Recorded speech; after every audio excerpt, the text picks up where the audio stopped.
everybody, I'm Kenda and welcome to my channel. I appreciate you joining me this week. We're going to talk a little bit about how to organize our closets so that our clothing and our items deserve the respect that they need and they last as long as possible and that they enhance your life and not weight you down. There have been so many people that I've talked to in the past, myself included, that have a ton of clothes. When I lived in Georgia, I had a giant closet, like the size of this bedroom almost, and I had so many clothes and nothing to wear. And if that is you, I can pretty much guarantee that I know what the problem is. And so we're going to talk about that this week. So I hope you'll stay with us all week as we talk about different things to attack when talking about organizing our closets.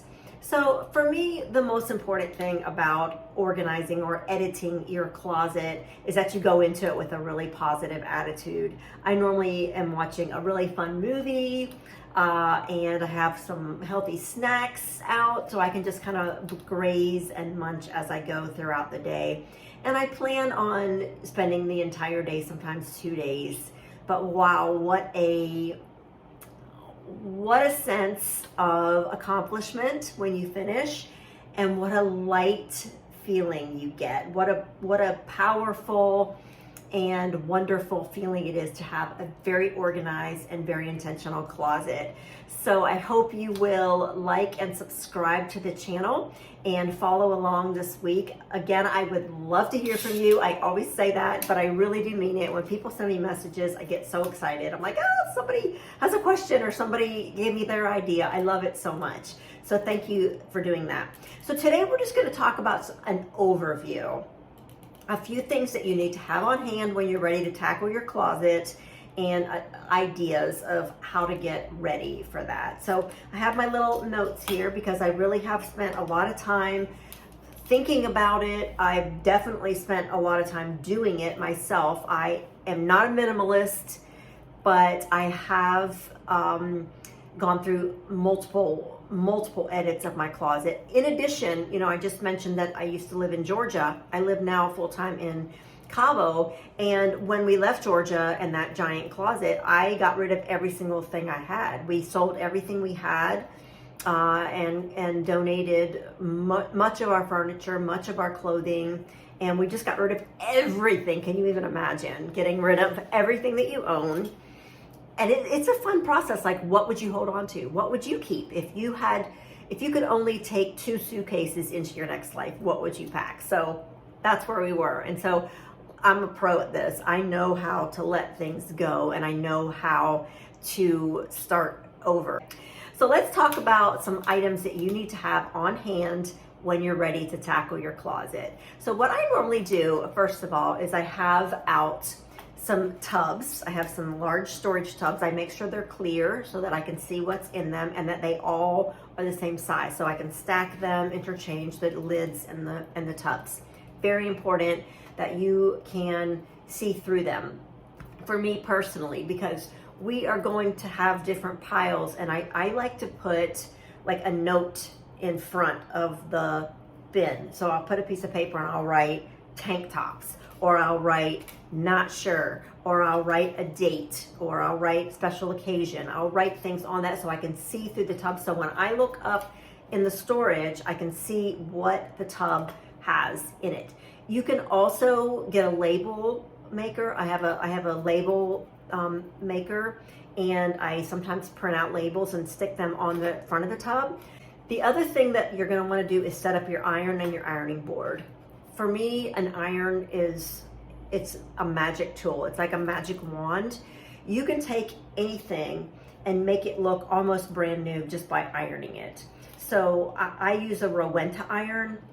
The steam on that thing, like, it's so powerful.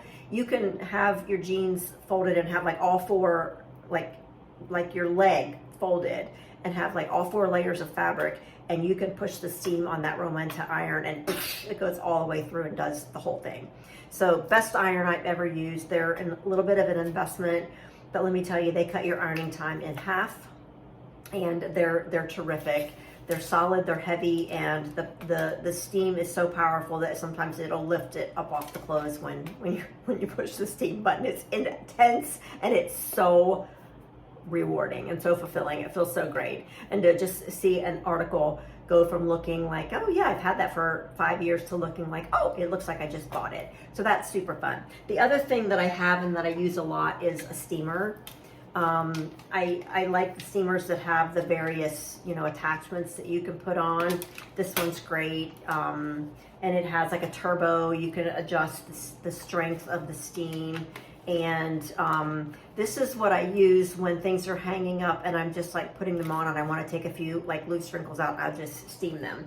So I have this on hand. You also want to have on hand some hangers.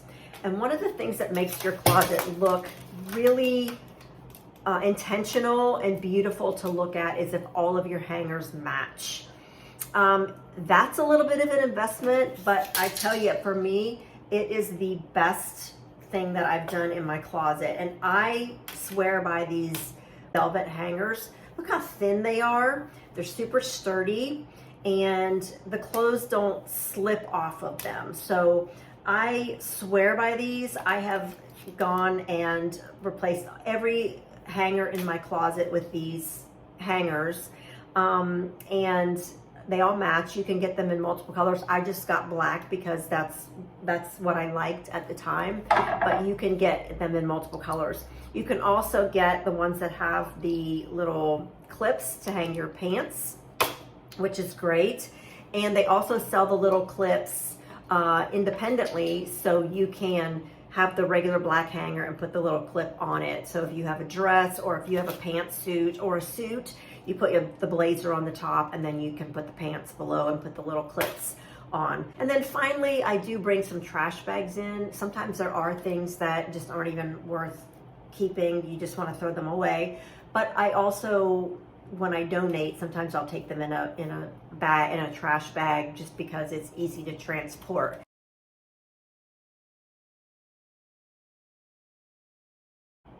So I have my movie on, a movie that I've seen 100 times, but I love it. I'll have that in the background. I have my snacks. I have everything ready to go. And what I've done in the past is just go through my clothes and pull things out. But I suggest, having done this both ways, that you do it this way. And that is take everything out of your closet. So my closet has like 3 sections. So I start and I work per section. So I take everything out of that one section and I put it on the bed. And when you do that, you have to touch each piece of clothing and you have to really think it through, because you're having an intention. You're either putting it back or you're doing something with it. So I start working through the clothes in that section. I do something kind of like a reverse edit first, and that is that I pick out instead of picking out the clothes I don't want, I pick out the clothes that I absolutely am keeping. Like, there's no question, you could not, I'll fight you for this. I'm keeping this. I wear it all the time. It's my go-to, ride or die, I'm keeping it. And so go ahead and pull those out and know that those are going to be things that you keep. I, at that point, kind of deal with those clothes right then. So the way I deal with them is I look and see, okay, do they need tailored? Does it need ironed? Does it need a button that needs to be re-sewn? Like, does it need something that I need to do to it? Does it need depilled? I have the little depiller thing that you can kind of rub over your clothes and it takes the little snags off. So how do I make these investment pieces look like they're brand new? And when I say investment pieces, I don't mean that you spent a lot of money on them necessarily.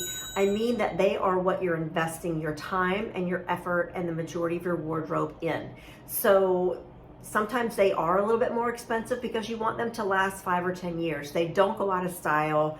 They are basic and they are the items on which you build your wardrobe. So I call them investment pieces. Different other people call them investment because they cost a lot of money. For me, that's not important. It's the quality and it's the way that you treat them and the time that I invest in those clothes for me at the time. So these are my ride or die. I love these clothes. I'm keeping them and I iron them irons are amazing. They make your clothes look brand new. I love an iron. And so I get them all hung on my velvet hangers. The other thing that I do that really has been a game changer for me is to hang all of the clothes in the same direction.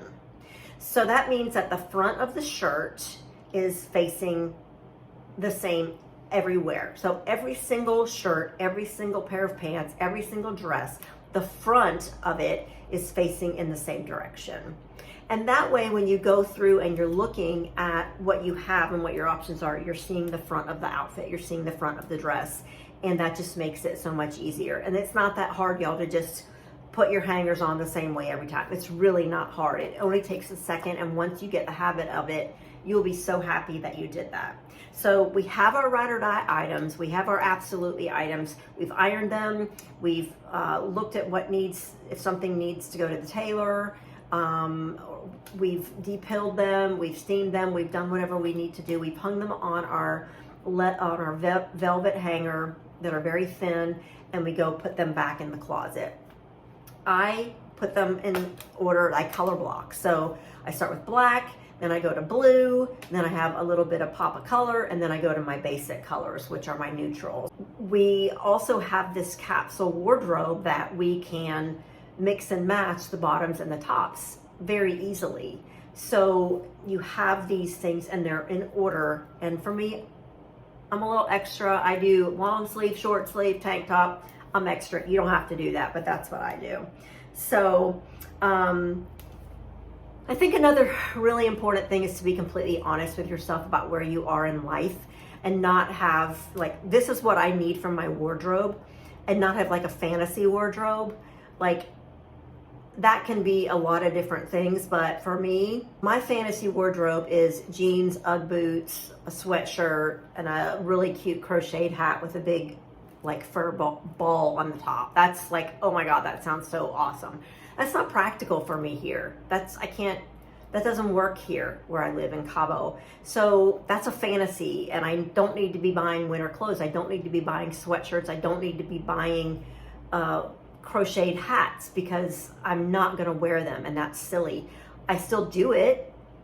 I mean, I just can't wait to show you guys the new sweatshirt I just got in. I'll probably never wear it, but it is so soft and so yummy. I can't wait to show you. But anyway, you gotta be real with yourself. Like, where are you right now? Are you working and really the majority of your clothes need to be dress clothes? Or are you not out in the workforce anymore, and you are able to be in your sweatpants and your t-shirt all day? Why are you keeping all your suits? Why are you doing that? Let's get honest with where we are right now, what we're doing right now, and what we need right now, so that our wardrobe serves us and we don't serve our wardrobe. So I think that's really important, to just be completely honest with ourselves. 80 to 90% of your wardrobe that's hanging in your closet, in your drawers, shoes, whatever, they need to be basics. That's how you build a capsule wardrobe. A capsule wardrobe is a wardrobe where the shirts, or the tops and the bottoms, whether that's a blazer, a tank top, a long sleeve shirt, a pair of pants, leather pants, skirt, jeans, whatever it is, that these items can be mixed and matched, okay? So like 80% of your wardrobe, you need to be able to pull one thing out, pull another thing out, boom, they match. You shouldn't have to be struggling and going through. And those people who struggle with having a lot of clothes and nothing to wear, almost always it's because they don't have enough basics to build their wardrobe on. Prints, like, I like prints, but you can't, I have maybe two printed shirts, because I want to be able to pull out whatever I want and just mix and match. And so a lot of floral shirts and floral things, they don't work. So most of the time I buy solids. Now I will tell you that stripes are considered a basic, because they are very classic and they never go out of style. So like a thin black and white striped shirt, very classic. And this is going to be staying in style. It's always, it looks good on everybody, and that is considered a basic because you can mix and match that with anything. I can put a striped shirt with jeans. I can put a striped shirt with leather pants. I can put a striped shirt with dress pants. I can do whatever I want. I can put a blazer over it. I can put a sweater over it. I can do anything with it, and it's very classic, and it's neutral, and that is the hint, and that's the trick for building a capsule wardrobe. So even if we're talking about your shoes, or your belts, or your hats, or your coats if you wear coats where you are, or your blazers if you go to work, all of these things need to be in that neutral palette. The majority of the neutral palette is made up of blacks or grays, blues, and then tans and creams and whites and off-whites, and that spectrum, the khakis, that light spectrum. That needs to be the majority of your wardrobe. Then the other thing that you can do is, once you have a great basic wardrobe, you can pull in those trendy patterns or those trendy tops or those trendy colors and have that pop of color that you like. But you just want to have that a little bit and just make sure that it's classic, and that's a smaller part of your wardrobe that you can take in and out as the trends come and go. Tomorrow we're going to talk about what to do with the rest of the clothes. So we've taken everything out, and we're gonna talk about like the different piles. We've got the absolutely pile, like I'm keeping this, it's my ride or die, I'm keeping it, I love it. We've already talked about that. That's already back in your closet. And then we're gonna talk about a pile that we're gonna have for donation or for consignment or selling. That'll be a separate pile.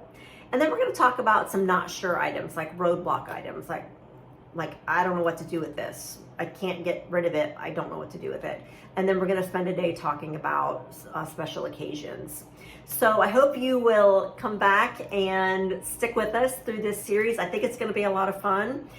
I know for me, there is no better feeling than walking into your closet and having so many options and not struggling over, having to look at something that doesn't fit me anymore. Get rid of it. Like, let it go. If you lose the weight or gain the weight or whatever it is that you need to do, you're going to do that, and you'll get something new when that happens, because you're going to feel good. So just let it go for now, and don't expose yourself to that negative feeling every day. Just let it go. Just let it go. I've been every weight on the planet.